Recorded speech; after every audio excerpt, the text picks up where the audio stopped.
rifleman. Mm-hmm. Everyone is a fighter, a rifleman. Okay. Okay. Now, normally, when you're done with your boot camp, Mm-hmm. you go to advanced infantry training, Mm-hmm. which in a way doesn't make a lot of sense if you're Right. going into the air wing, Right. Right. because I never really was in the infantry, Right. and of course the government doesn't always do things according to reason, Right. but apparently they had to train a lot of people quickly. Mm-hmm. So the people going in the air wing missed advanced infantry training. Okay. There was training during boot camp. There was Mm-hmm. machine gun Mm-hmm. training, grenade Mm-hmm. throwing, Mm-hmm. and they made us go into and there was in case of a gas attack, Mm-hmm. which is always a possibility, Right.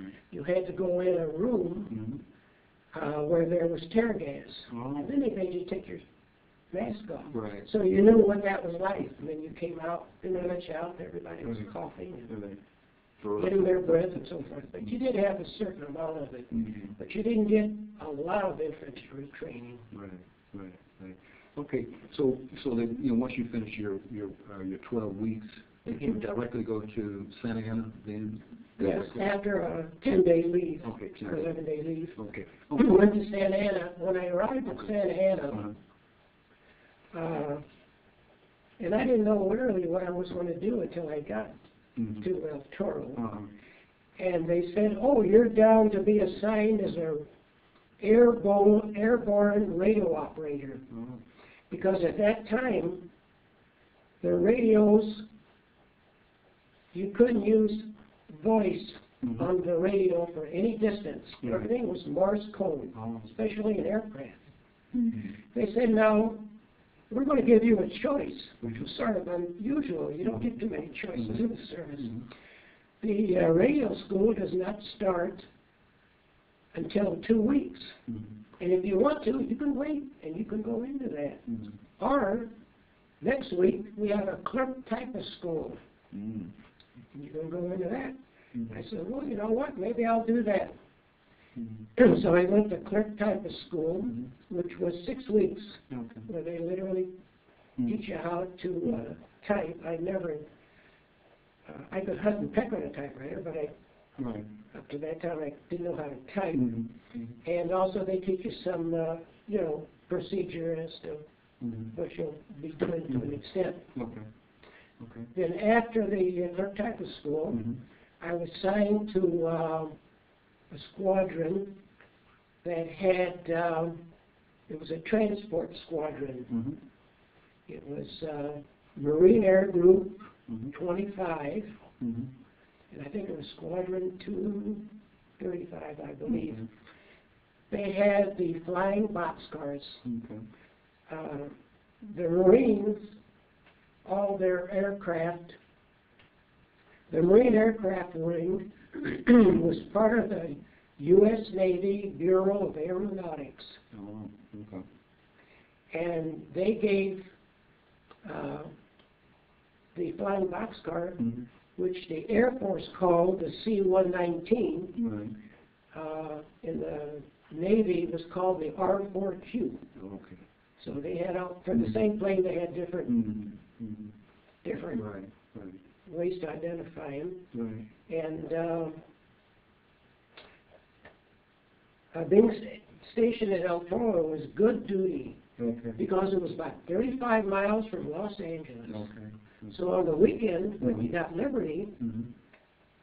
you usually headed to Los Angeles, Right. except for one weekend Right. a month. Mm-hmm. 25% of the people at the base were required to be there at all times. Right. Mm-hmm. So 1 week out of the month, you had to stay on the base, Mm-hmm. usually full guard duty Right. or whatever. Mm-hmm. Mm-hmm. And but that was good duty being near Los Angeles. And I had I was going to say that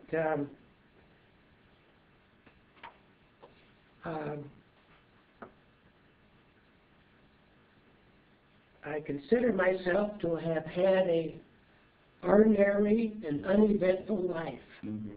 But I had some interesting experiences. Okay.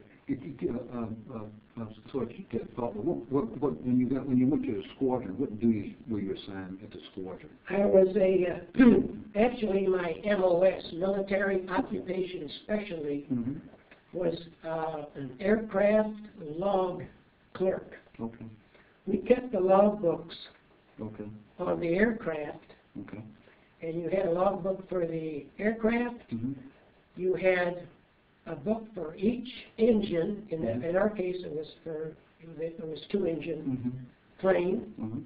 You had a log book even on the APU, the auxiliary power unit, and you kept the pilot's log books.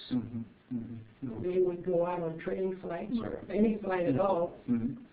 They would record the time that they were flying the plane and so forth. And then we typed up different things. It was I was in the engineering department of the squadron. They maintained the planes. That was the largest department of the squadron. They maintained the planes. Okay. And about how many planes did they have there? The squadron, I think they had about 12. They had 12 of the transport. Okay. All right. And that was the one with the tail open. There was a clamshell on the back. It was a high wing, so the plane slant close to the ground. And it was easy to get in the plane, and the 2 clamshells at the rear opened up.